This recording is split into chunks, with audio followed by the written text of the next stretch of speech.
After months and months of delays, we are finally hearing from the leaders of that Accountability Review Board on Benghazi. The official review found a number of serious failures but left a lot of questions unanswered. And we should know, Greg, that Democrats and Republicans remain deeply divided over the report's findings. They took things away from this report on opposite ends of the spectrum. They also have a big difference about how the review process has played out, so keep that in mind.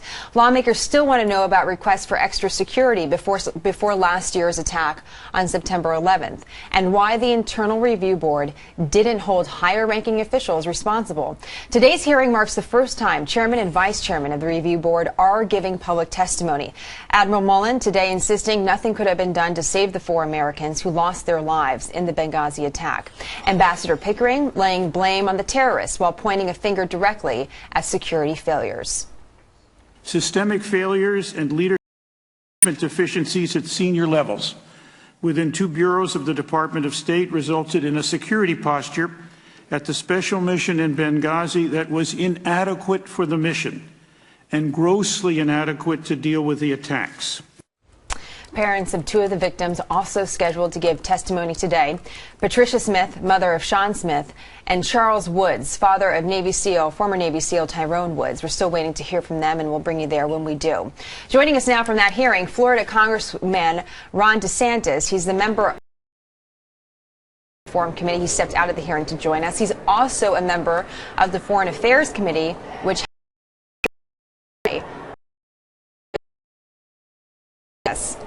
Anytime. What makes today different? Well, this day is focusing on this Accountability Review Board, and as we sit here over 1 year after the terrorist attacks of 9/11/2012, no one in the State Department has been held accountable, and also, of course, the terrorists who perpetrated the attack haven't been held accountable. So I think a lot of Americans look at this, they see 4 brave Americans who were killed, and they think that somebody needs to be held accountable for What this. does that mean, Congressman? We hear that word accountability, but what does it mean for officials at the State Department? What does it mean for the terrorists? Well, I think for people in the bureaucracy, what it doesn't mean is that you just get reassigned, continue to receive pay. And some of the people that they did that to have now been reinstated, and Secretary Kerry said they should never have been reassigned in the first place. And so we've never really gotten anybody fired, reprimanded, or in any way held accountable. But who, and obviously, who would you hold accountable? Because we heard yesterday during the Foreign Affairs Committee there were reports that some on the GOP side might actually ask for the resignation of Ambassador Kennedy. That did not happen. So who at this time do you think should resign, be fired, dismissed because of the actions related to Benghazi? Well, that's one of the problems I think we have with the ARB is that after the 98 attacks in East Africa at our embassies, that ARB said ultimately the responsibility for security rests with the Secretary of State. And yet on this ARB after Benghazi, these ARB members did not actually interview Secretary of State Hillary Clinton or the most senior people in the State Department. And so we think that's a major shortcoming. And so what we're trying to show today is, unlike what the White House says, that this ARB has closed the issue, answered all the questions, it really left open a lot of major questions. And I think that's what the American people want to see. To correct those errors, will you call former Secretary of State Hillary Clinton to the Hill to testify? Well, that'll be up to the committee chairman, but I think as we've looked more and more into this, I think that there are a lot of questions that were left unanswered for her testimony in January in front of the Foreign Affairs Committee. And even yesterday with Ambassador Kennedy, he was asked about the terrorists who perpetrated the attack. Did he believe they were Ansar al-Sharia? He said, well, it doesn't really matter who it was. It was a terrorist attack. And that actually harkened back to Hillary's statement, what difference does it make whether it was a terrorist attack at all? And so I think most people think it matters if it was a terrorist attack. We want to know which terrorists did it so we can hold them accountable. Your colleague, Congressman Trey Gowdy, was on our show yesterday. He said the same thing, that the decision is up to leadership.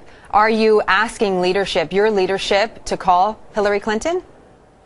Well, I could say I would absolutely be supportive of that if that were done. I think our oversight committee has not called her in front of this committee. We did have her for foreign affairs. I think it would be very appropriate to do that. Let me just ask you quickly here, as this hearing is underway. I know you have to get back in there.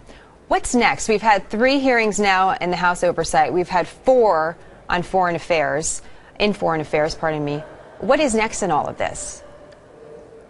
So this is what we're doing today, is dealing with the really lack of conclusive answers with the State Department security decisions, and that's important. We'll continue to do that. Armed Services is looking at the military response.